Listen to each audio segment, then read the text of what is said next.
Assalamualaikum warahmatullahi wabarakatuh. Alhamdulillah, sama-sama kita panjatkan syukur kepada Allah Subhanahu Wa Taala.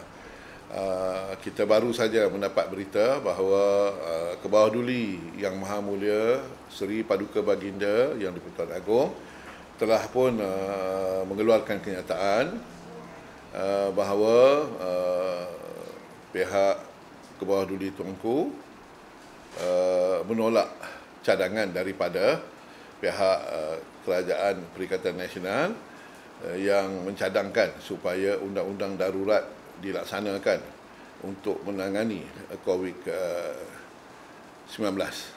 Ya, kenyataan yang dikeluarkan itu kalau dapat difahami, Kebawah Duli Yang di-Pertuan Agong sebut bahawa tiada keperluan sebab mekanisme yang ada sekarang ini sebenarnya adalah cukup baik dan cuma perlu ditingkatkan. Justru itu Tok Abah ambil peluang ini untuk ucapkan penghargaan kepada Kebawah Duli Yang Maha Mulia Yang di-Pertuan Agong, Daulat Tuanku, kerana membuat satu keputusan yang benar-benar mengambil kira sentimen dan emosi ataupun lanskap yang sedang berlaku di kalangan rakyat jelata selepas saja pihak kerajaan mengumumkan untuk mencadangkan supaya undang-undang darurat ini dilaksanakan. Sejak hari Jumaat kemarin hinggalah petang ini, di mana pihak Kebawah Duli Tuanku mengeluarkan keputusan, kita dapati memang rata-ratanya semua pihak menzahirkan rasa kurang senang dan tidak selesa dengan cadangan yang dikemukakan oleh pihak Tan Sri Mahyudin Yassin dan kerajaan yang beliau pimpin. Selepas sahaja pilihan raya negeri Sabah, kemelut politik menjadi semakin panas kerana perebutan kuasa antara UMNO dan Bersatu.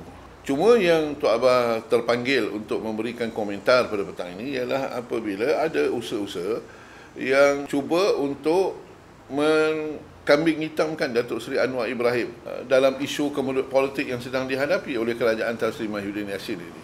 Walaupun sebenarnya Datuk Seri Anwar Ibrahim sebagai Ketua Pembangkang dan Ahli Parlimen, beliau mempunyai hak dan justifikasi yang tersendiri apabila beliau membuat pengumuman yang beliau telah mempunyai sokongan yang lebih kukuh untuk membentuk kerajaan yang baru dan telah pun menghadap kepada Kebawah Duli Yang Maha Mulia Yang di-Pertuan Agong untuk mempersembahkan perkhabaran tersebut. Jadi ekoran daripada yang itu, maka datang cadangan untuk supaya undang-undang darurat ini dilaksanakan.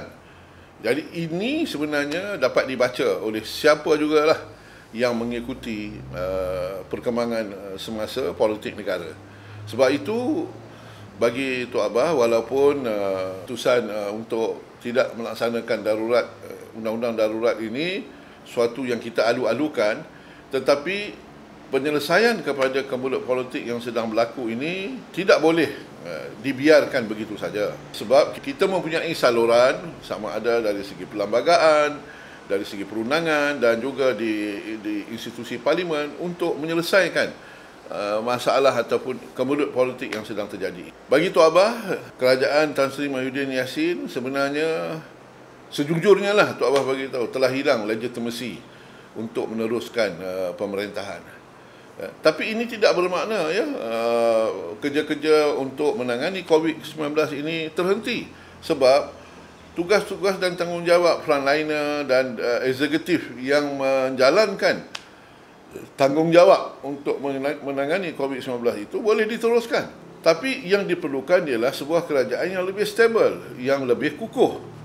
Dan ini hanya boleh dilakukan kalau Tan Sri Mahyudin Yassin ada keberanian untuk pergi ke parlimen dan kalau benar mempunyai dukungan dan sokongan yang padu, maka kena beranilah untuk berhadapan dengan usul atau undi untuk memberikan sokongan dan dukungan bahawa beliau mendapat sokongan yang padu daripada ahli-ahli parlimen untuk meneruskan tanggungjawab beliau sebagai Perdana Menteri memimpin Kerajaan Perikatan Nasional yang ada. Ini bukan soal kita kena lantik Datuk Seri Anwar Ibrahim sebagai Perdana Menteri, walaupun sebenarnya pada kita yang melihat senario yang ada sekarang, selain pada Tan Sri Mahyudin, ya, tidak ada tokoh yang lain yang sebenarnya boleh mendapat sokongan daripada ahli-ahli parlimen melainkan Datuk Seri Anwar.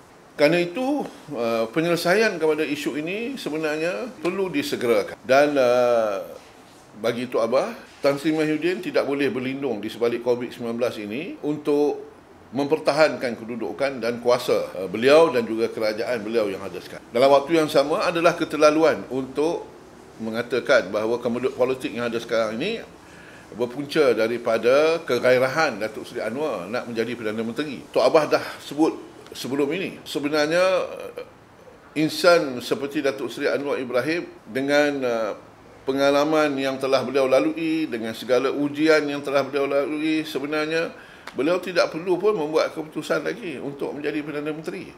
Ini bukan soal Anwar Ibrahim nak jadi Perdana Menteri. Ini soalnya ialah kita memerlukan sebuah kerajaan yang lebih stabil.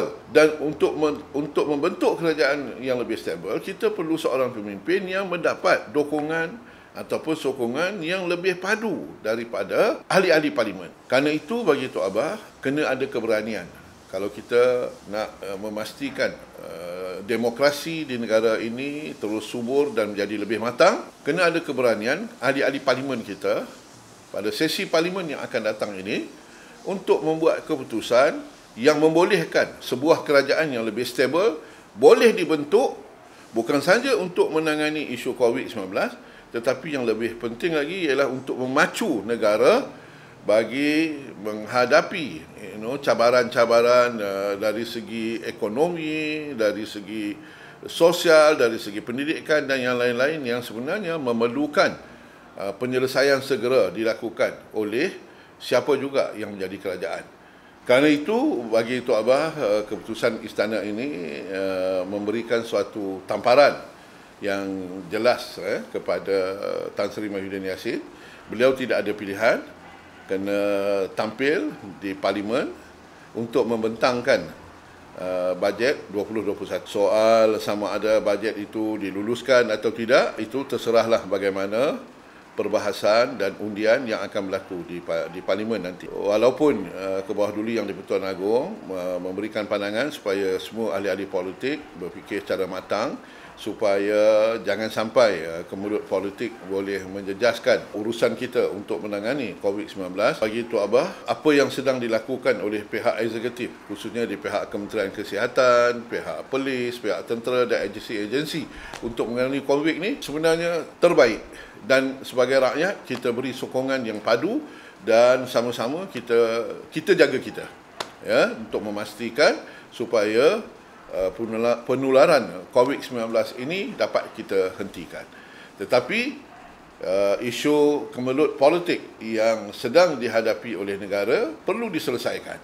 Dan penyelesaiannya nampak kalau dibaca secara apa yang dimaksudkan oleh ke bawah duli yang di-Pertuan Agong ialah supaya ahli-ahli politik, khususnya ahli-ahli parlimen, hadir di parlimen dan diselesaikan secara harmoni di parlimen. Sama ada kerajaan yang ada sekarang ini boleh meneruskan atau tidak lagi sebagai sebuah kerajaan yang sah, terserahlah kepada sidang parlimen nanti untuk menentukannya.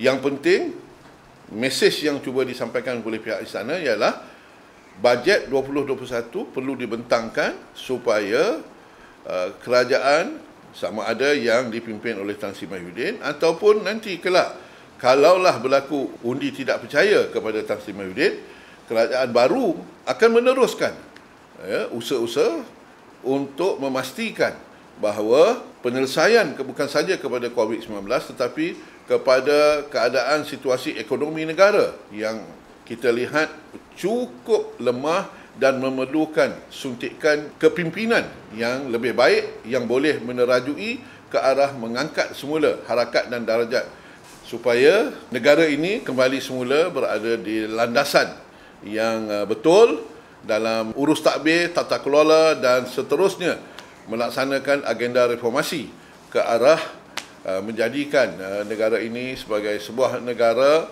yang mengamalkan demokrasi yang matang. Terima kasih.